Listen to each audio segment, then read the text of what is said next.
If you have ever asked a simple question like, "What are we? Where is this going? Are we exclusive? Can we talk about what happened?"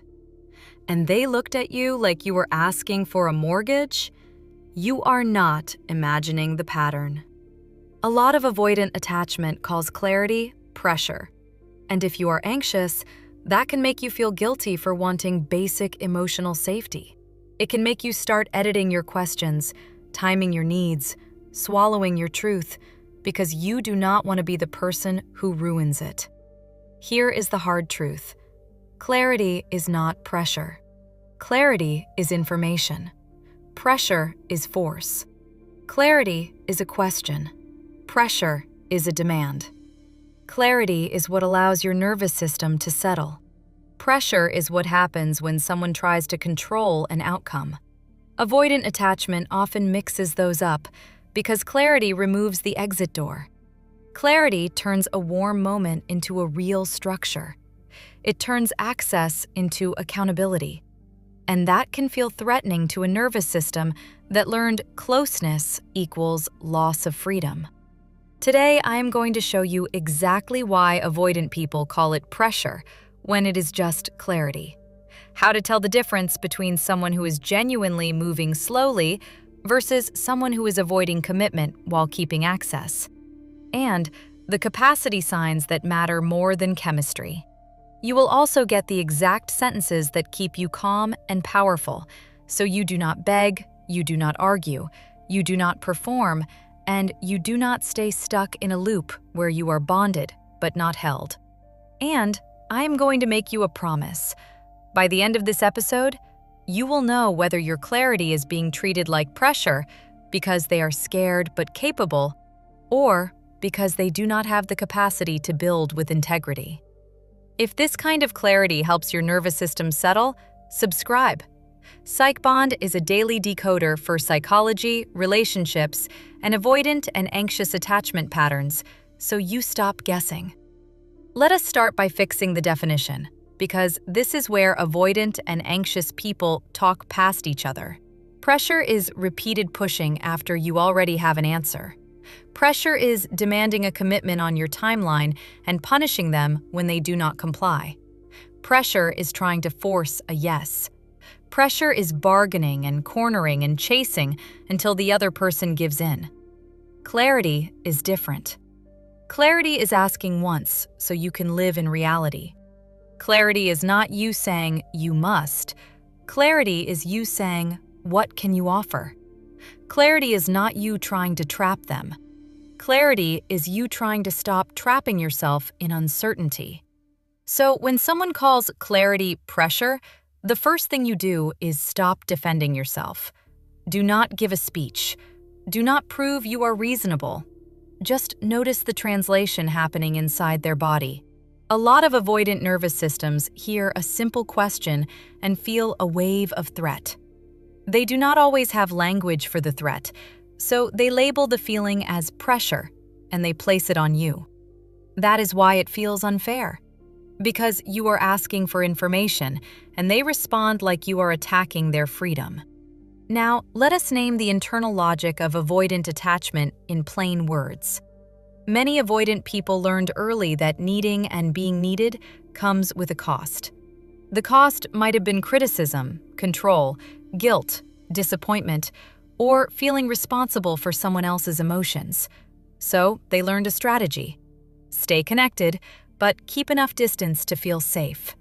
Enjoy closeness, but avoid being trapped by expectations. Say yes in moments, but resist anything that creates an ongoing obligation. That is why you can feel a lot of warmth from an avoidant person and still not get a stable bond. The warmth is real in the moment. The problem is not the feeling. The problem is the structure. Clarity threatens the structure that keeps them regulated. Clarity says, "This has meaning." Clarity says, "Your actions have consequences." Clarity says, "I will now hold you to a standard." Even if you never said that, their nervous system can hear it. This is where anxious attachment gets hurt. An anxious nervous system is not asking for clarity because it wants control. It is asking for clarity because it wants stability. Uncertainty creates tracking mode. Tracking mode is when the mind keeps scanning, replaying, checking, interpreting, trying to solve the person. It feels like obsession, but it is often just uncertainty. So when the anxious person asks for clarity, they are trying to end the open loop. And when the avoidant labels that as pressure, the anxious person starts doing something painful. They start shrinking. They start policing their tone. They start delaying questions. They start pretending they do not care. They start paying for access with silence. Quiet can look like maturity, but sometimes quiet is fear. So how do we tell the difference between healthy, slow pacing and avoidance disguised as being chill? This is where the signs plus capacity filter comes in. Chemistry does not tell you capacity. Attention does not tell you capacity. Warmth does not tell you capacity. Capacity is the ability to show up consistently, repair when there is friction, hold your feelings without punishing you, and move toward clarity with integrity. If someone has capacity, clarity does not destroy the bond. It might make them nervous, but they can stay present. If someone does not have capacity, clarity triggers defensiveness, withdrawal, or blame. Let us make it painfully practical with scenes, because your body recognizes scenes faster than theory. Scene 1 is the exclusivity question. You say, "I like you. Are we seeing other people?" They say, "Why are you pressuring me?" Notice what just happened. Your question was yes or no. Their answer was a character attack. They made your need the problem. A capacity response would be, "I am not ready for a relationship yet, but I am not seeing anyone else." Or, "I am seeing other people." And then you have truth. Truth is not always what you want, but truth lets your nervous system settle. Avoidance keeps you in the loop. Scene 2 is the plan question. You say, "Can we lock in Saturday?" They say, "Why do you need to plan everything? You are pressuring me." In a healthy bond, planning is not pressure. Planning is basic respect. A capacity response would be, "I am not great at planning, but I hear you. Let us pick a time." Avoidance will keep you waiting until the last minute, because last minute keeps them free. If you are anxious, last minute makes you feel disposable. Scene 3 is the repair question. You say, "When you went quiet for 2 days after we got close, it threw me off. Can we talk about it?" They say, "I was busy. You are overthinking. Stop pressuring me." A capacity response would be, "I get why that felt bad. I shut down. Next time I will say I need space, and I will tell you when I will be back." Notice the difference. Capacity creates a small agreement. Avoidance creates confusion and guilt. Now, let us talk about the most common trap. The anxious person hears the word pressure and immediately starts explaining. Over-explaining is an anxious reflex. It is your nervous system trying to earn safety with words. But to an avoidant nervous system, long explanations can feel like more pressure. So speeches often backfire. That does not mean you should stop being clear. It means you should be brief. The sentence that protects you is simple. "I enjoy you. I want something steady. What are we building?" That is it. If they answer with clarity and follow through, there is capacity. If they dodge, blame, or disappear, you have information. The goal is not to force a label. The goal is to stop living inside an undefined bond that requires you to be unclear to be kept. Now, we are going to get more precise. Why does clarity feel like pressure to avoidant attachment? There are 5 common reasons. 1 is fear of obligation. If I define this, I owe consistency. 2 is fear of failure. If I commit, I might disappoint you, and shame is unbearable. 3 is fear of loss of freedom. If I choose you, I lose options, and I lose the ability to leave without conflict. 4 is fear of conflict. Clarity can lead to hard conversations. Hard conversations can feel dangerous if they grew up around unstable emotion. 5 is fear of being seen. Definition makes them visible. It makes the bond real. Some avoidant people prefer the safety of being half known, because being fully known means being fully accountable. Here is the part you need to hear clearly. None of those fears make your clarity wrong. They simply explain why their body reacts. Explanation is not a pass. Your nervous system still has to live in the structure. A person can be scared and still have capacity. A person can be scared and still be honest. Fear is not the issue. The issue is what they do with fear. Do they name it and move forward with integrity? Or do they use it to keep access without responsibility? So let us lay out the capacity signs that matter most. Sign 1 is presence under pressure. And by pressure, I mean normal relational reality, not manipulation. Can they stay in the conversation when you ask one calm question? Sign 2 is direct answers. Can they answer what they want without vague philosophy? Sign 3 is consistent contact. Not constant texting, but a predictable pattern that your nervous system can learn. Sign 4 is follow-through. If they say they will call, do they call? If they say they will make a plan, do they make it? Sign 5 is repair. After a gap or a hurt, do they name it, own impact, and change behavior? Sign 6 is integration. Do you exist in their life outside the private bubble? Sign 7 is nervous system respect. When you have a need, do they respond with care, even if they cannot meet it fully? Or do they punish it with withdrawal? Now, let us also name the red flags that show low capacity. 1. They keep you in a private pocket. 2. They treat your needs like criticism. 3. They punish clarity with silence. 4. They return with warmth but avoid repair. 5. They promise change but repeat the same pattern. 6. They require you to be easy to keep them close. If you have to shrink to keep access, that is not safety, that is management.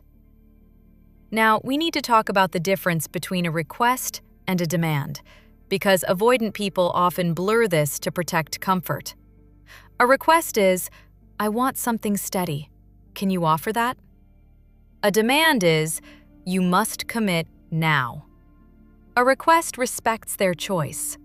A demand tries to remove their choice. When you ask for clarity, you are making a request. You are asking for honesty. You are asking for a shared agreement. If they call that pressure, it is usually because they want the benefits of closeness without the responsibilities of commitment. That is why your boundaries matter.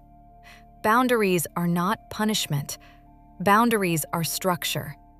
They say, I will not give more than the relationship can hold. Now, let us talk about what to do in the moment they accuse you of pressure. This is where people either lose power or gain clarity. First, do not argue about the word. Do not debate, I am not pressuring you. That becomes a trap. Second, return to the definition calmly.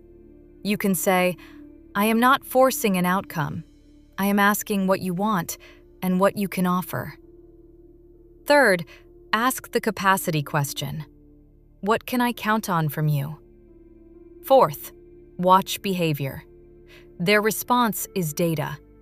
If they have capacity, they can stay with the question. If they do not, they will dodge or punish. Either way, you get clarity.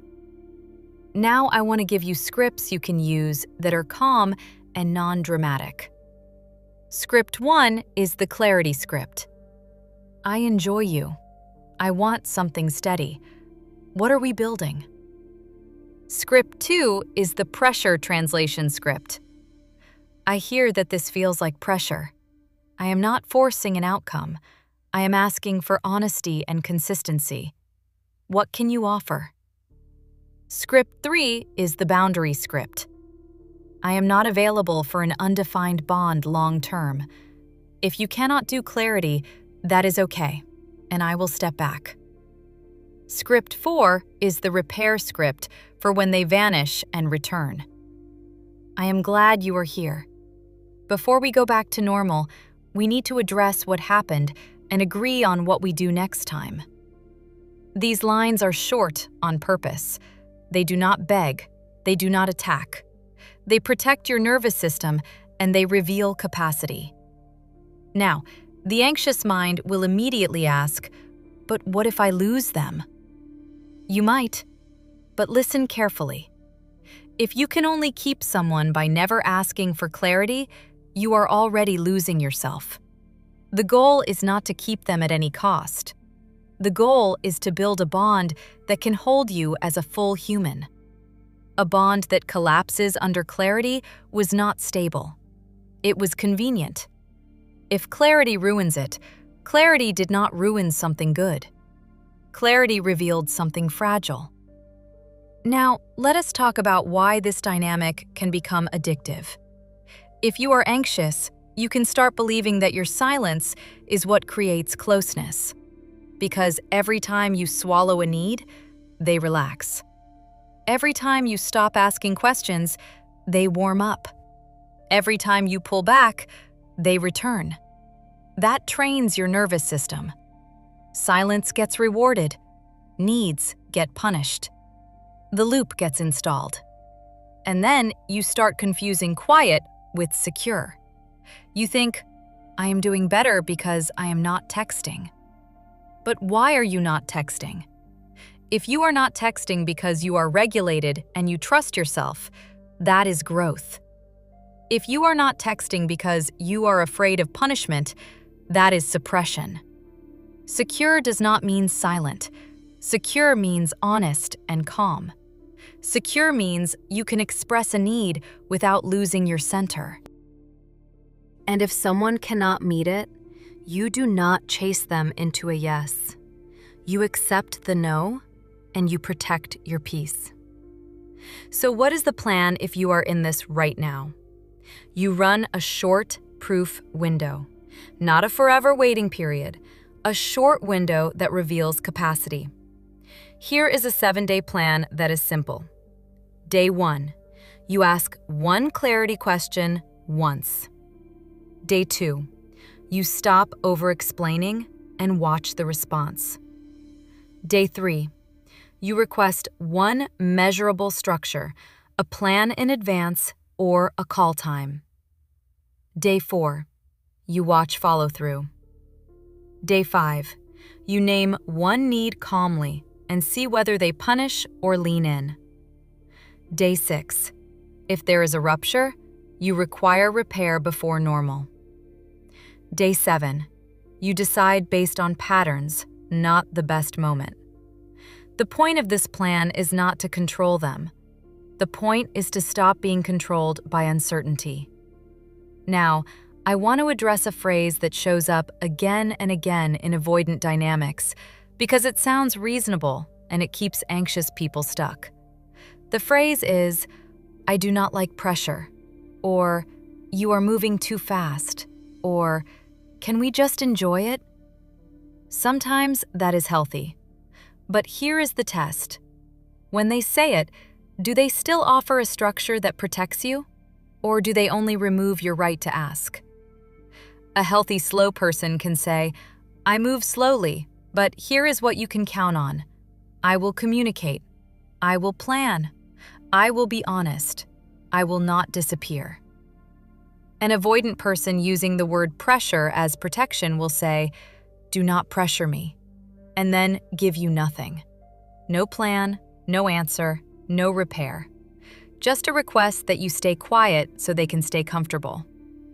Now, let us look at what happens after they call it pressure, because this is where capacity reveals itself. Do they come back later and finish the conversation with clarity? Do they repair the defensiveness and say, "I reacted, but I want to answer you"?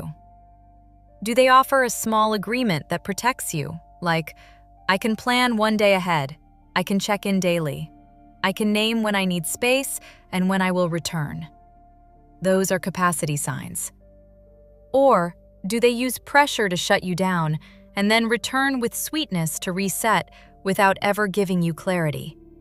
If it is that second pattern, your nervous system will never settle because there is no safe floor. Here are 3 outcomes you should expect once you bring clarity calmly. Outcome 1 is growth. They are uncomfortable, but they engage, they answer, and they follow through with a simple plan. Outcome 2 is avoidance. They keep dodging, they keep calling it pressure, they keep returning only when you stop asking. Outcome 3 is exit. They disappear or they end it. That third outcome can hurt, but it also saves you, because an unstable bond can steal years while giving you just enough warmth to stay. Now, let us talk about the most confusing part. Sometimes the avoidant person accuses you of pressure, then increases attention. They get sweet, affectionate, playful, even intense, like they are trying to calm you down. That can make you doubt yourself. But attention is not structure. Attention can restore access without answering the question. So, your rule becomes simple. Warmth is welcome, but it does not replace clarity. A return is not a reset. You pair the warmth with the conversation. You say, "I like feeling close to you, and I still need us to finish that clarity conversation."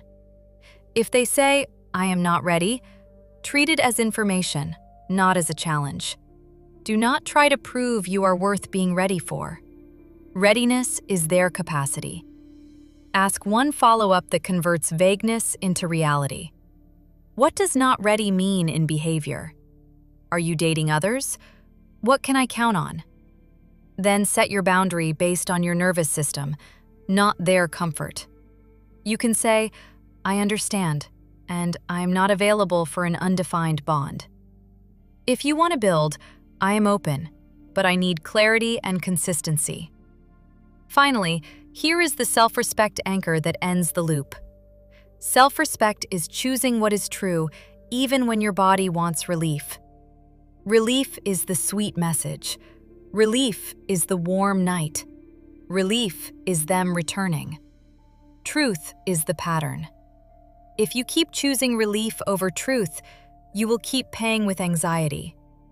If you choose truth, you may feel discomfort at first, but your nervous system will settle over time. Clarity is how adults build safety.